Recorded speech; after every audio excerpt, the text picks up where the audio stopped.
समारोह एवं इस ऐतिहासिक बौद्ध सम्मेलन में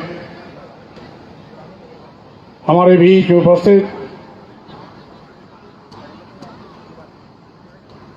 हमारे परम सम्मानित भीमराव यशवंतराव अंबेडकर जी अभी आपके बीच में संबोधित कर रहे थे। पूर्व मंत्री और साथ ही साथ बाबा साहब डॉक्टर अंबेडकर के मिशन को आगे बढ़ाने वाले सम्मानित भाई राजेंद्र पाल गौतम जी आज के इस कार्यक्रम में आयोजन में अहम भूमिका निभाने वाले पूर्व में इनकम टैक्स के कमिश्नर श्री सुबचन राम जी, हमारे बीच में कार्यक्रम के आयोजक सम्मानित साथी कैलाश पी जायसवाल जी और साथ ही साथ कदम में कदम मिला करके आयोजन को सफल बनाने में अहम भूमिका निभाने वाले भाई प्रकाश मौर्य जी, हमारे नेशनल जनमत के मुख्य संपादक बहुत ही प्रखर प्रगतिशील विचारक भाई नीरज पटेल जी, अरविंद राम टेके जी अभी आपके बीच में सम्मानित हुए हैं समाज रत्न से श्री नत्थाराम जी, श्री महेंद्र मौर्य जी, श्री राधे श्याम वर्मा जी, काका साहब खंबालकर जी, राजन मोदी जी, कैलाश जायसवाल जी, श्यामलाल जायसवाल जी, छोटेलाल जायसवाल जी और साथ ही साथ यहां से हमारे तमाम जानी मानी हस्तियां मौजूद रही आपके सामने।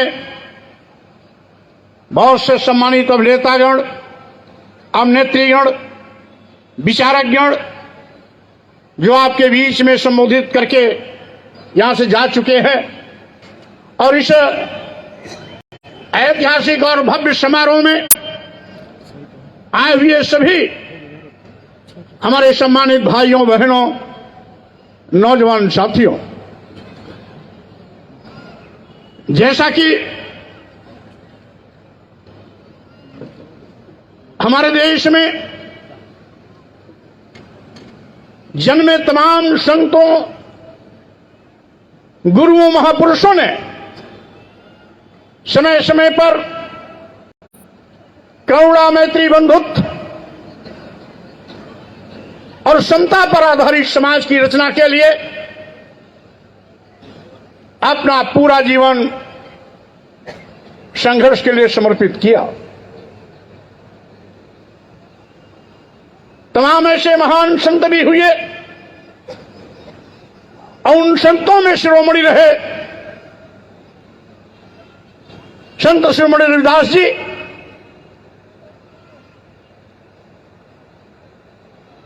जिन्होंने पहली बार विचारों का समाज बनाने के लिए, सम्राट अशोक के विचारों का समाज बनाने के लिए मानव एक समान की विचारधारा को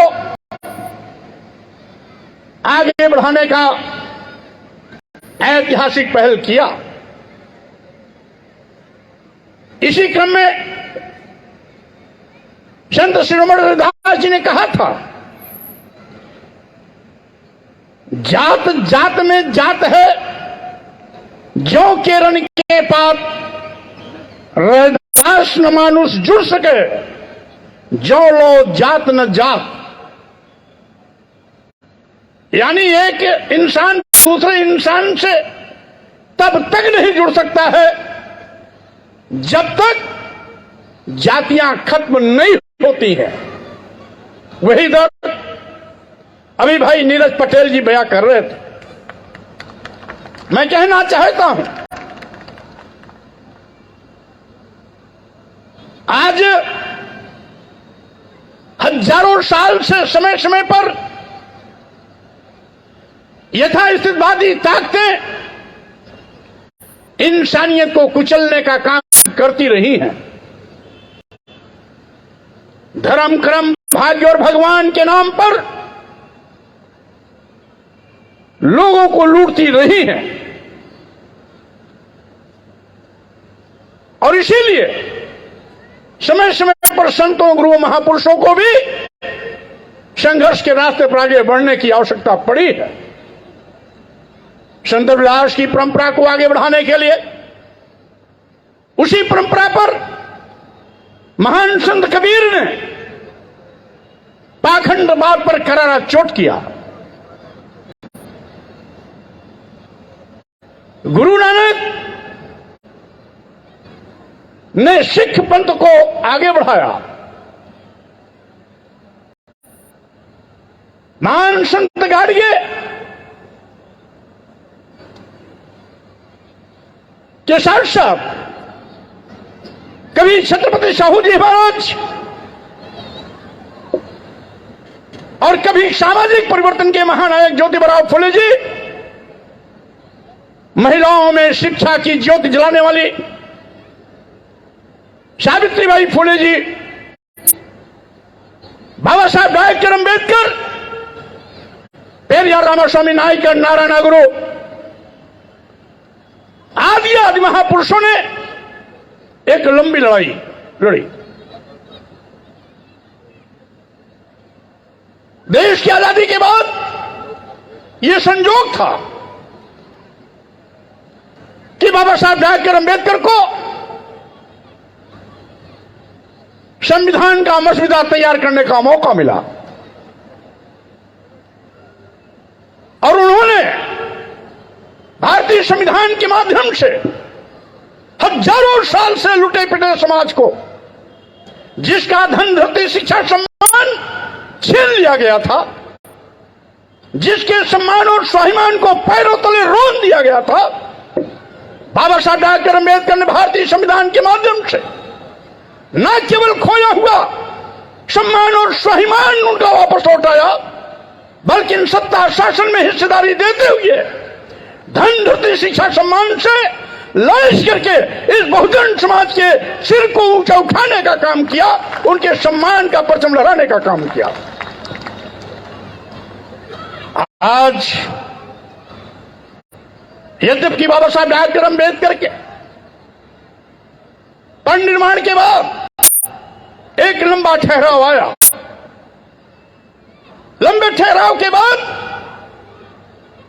एक दूसरे महानायक मानवर कांशीराम जी के बीच में, कांशीराम जी के रूप में हमारे बीच में आए, जिन्होंने बाबा साहब डॉक्टर अंबेडकर के मिशन को आगे बढ़ाया।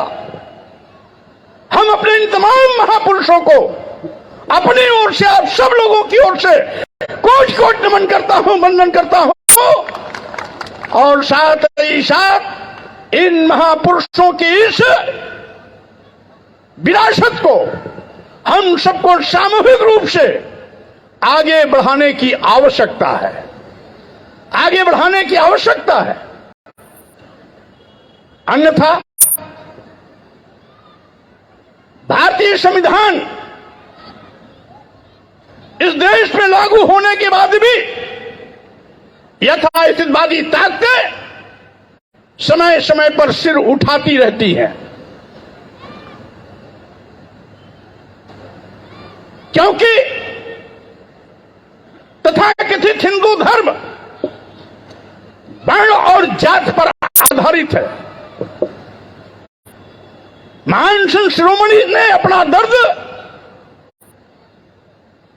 इस पंक्ति से सुनाया कि जब तक जातियां रहेंगी तब तक हम सब एक दूसरे के करीब नहीं आ पाएंगे, मन नहीं मिलेगा, दूरियां बनी रहेंगी, जब तक जातियां रहेंगी तो स्वाभाविक रूप से कोई ऊंच होगा, कोई नीच होगा, कोई बड़ा होगा, कोई छोटा होगा, कोई पूज्य होगा, कोई अपमानित किया जाएगा,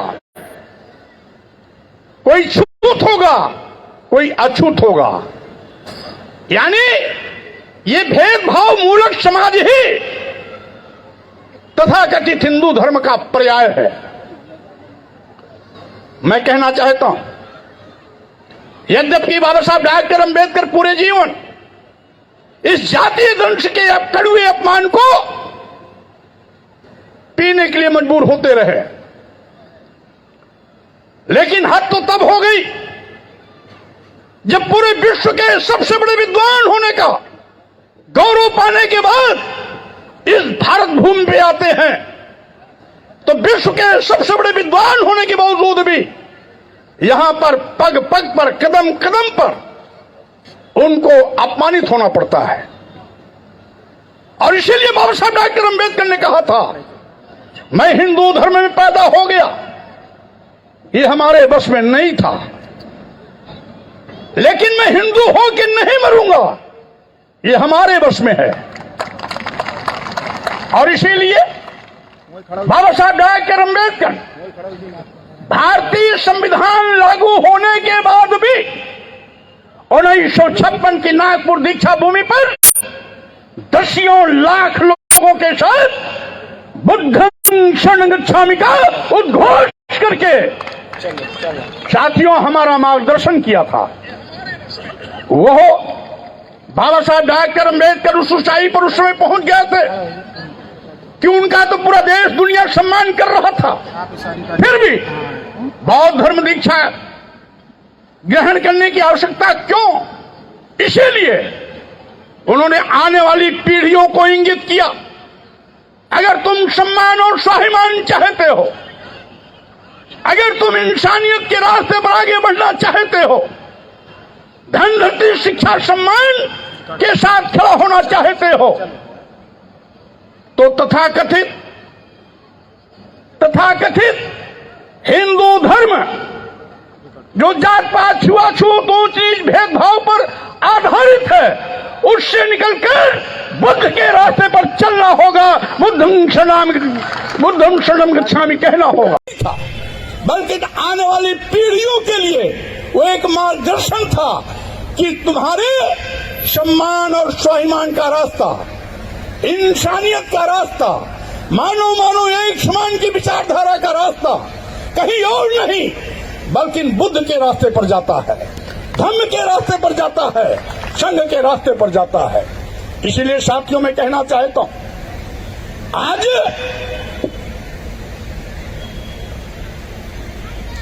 आजादी मिलने के बाद, यहां तक कि संप्रभु भारत राष्ट्र बनने के बाद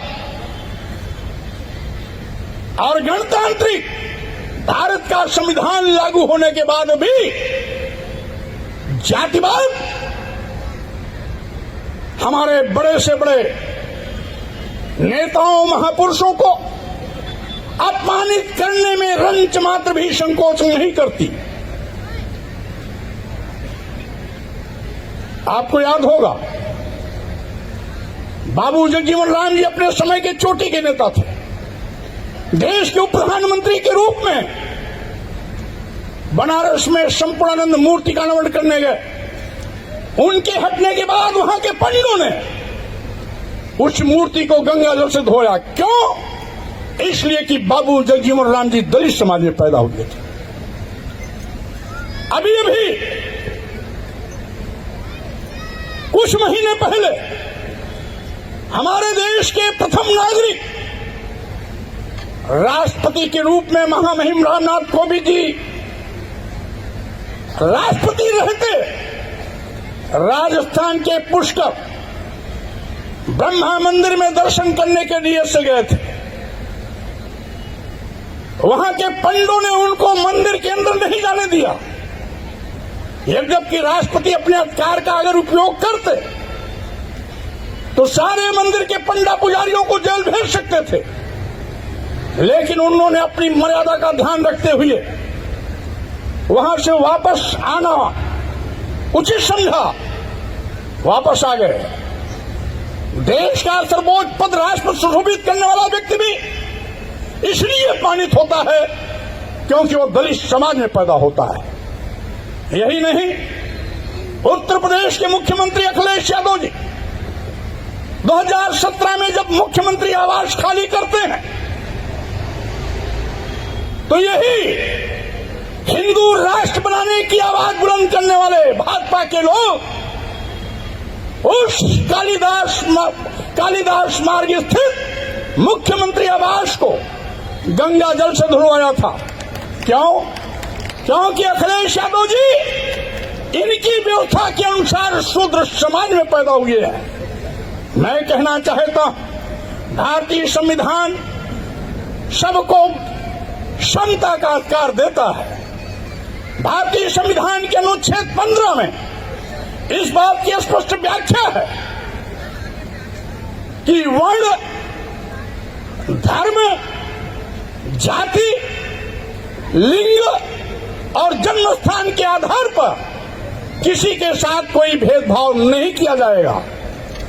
आखिर जब भारतीय संविधान सबको समान अधिकार देता है, सबको बराबर का अधिकार है, समता का अधिकार, और जब वर्ण, जाति, धर्म, लिंग और जन्मस्थान के आधार पर किसी को अपमानित नहीं किया जा सकता, तो आज भी अपमानित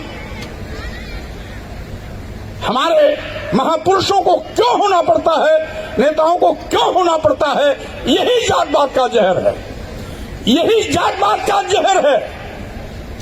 और जब भारतीय संविधान के निर्देशों के क्रम में हमने आवाज उठाई कि जाति सूचक शब्दों का प्रयोग कर गालियां देना बंद करो, जाति के नाम पर नीच और अधम कहना बंद करो, एक वर्ग और वर्ण विशेष को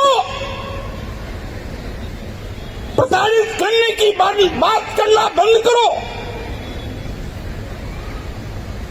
कितना बड़ा भी विद्वान, विषय विशेषज्ञ, ज्ञाता क्यों न हो, लेकिन इनके वर्ण व्यवस्था में अगर शूद्र समाज में पैदा है तो उसको सम्मान मत दो। और अगर इनके तथाकथित उस वर्ण व्यवस्था के पहले पायदान अगर ब्राह्मण व्यवस्था में पैदा हुआ तो कितना भी शील गुणहीन क्यों न हो, यानी चोर हो, लंपट हो, व्यभिचारी हो, दुराचारी हो, देशद्रोही हो, फिर भी उसका सम्मान करो क्योंकि वो ब्राह्मण समाज में पैदा हुआ है। क्या यही तुलसी बाबा का न्याय है? मैं कहना चाहता हूं, इसीलिए मैंने कहा गाली देना धर्म का हिस्सा नहीं है। किसी भी धर्म का मकसद किसी को अपमानित करना नहीं है। तो मैं कहना चाहता हूं साथियों, आज देश मनुस्मृति से चलेगा या भारतीय संविधान से चलेगा? हिंदू राष्ट्र का नारा लगाने वाले, संविधान की कसम खाने वाले माननीय प्रधानमंत्री जी और आपकी पार्टी के मुख्यमंत्रियों से मैं पूछना चाहता हूं, संविधान की कसम खा करके संवैधानिक उत्तरदायित्व का निर्वहन करने वाले लोग संविधान की मंशा के विपरीत आचरण कैसे कर सकते हैं? आज इसका मतलब प्रधानमंत्री और मुख्यमंत्रीगण जब खुद संविधान विरोधी हैं तो इस संविधान की रक्षा क्या करेंगे? इसलिए ऐसे धोखेबाज जो हिंदू कह करके ओट तो बटोरते हैं लेकिन सम्मान देने के लिए किनारा कसते हैं, नित्य प्रति अपमानित करने की बात करते हैं, संविधान द्वारा दिया गया आरक्षण को अजगर की तरह निगल रहे हैं। आज अनुसूचित जात, अनुसूचित जनजात और पिछड़ों के आरक्षण पर डकैती डाल रहे हैं, भारतीय संविधान की मान्यताओं को तोड़ रहे हैं। भारतीय संविधान जिन सरकारी संस्थानों में सरकारी नौकरियां देने की बात करती है, उन सरकारी विभागों को अपने चहेते उद्योगपतियों के हाथों बेच रहे हैं। इसलिए आइए हम संकल्प लें कि आज हम भगवान बुद्ध के विचारों पर चलते हुए अपने सम्मान और स्वाभिमान की रक्षा करें, देश की रक्षा करें, संविधान की रक्षा करें और साथ ही साथ आज गर्व से कहना है, संविधान बचाना है तो भाजपा को हटाना है, इस नारे के साथ आगे बढ़ना होगा। आज देश को बचाना है, देश को बचाना है तो भाजपा को हटाना है, संविधान को बचाना है तो भाजपा को हटाना है। इन्हीं शब्दों के साथ मैं आप सबको बहुत बहुत धन्यवाद देते हुए अपनी बात पर विराम देता हूँ। जय भीम, जय भारत, नमो बुद्धाय।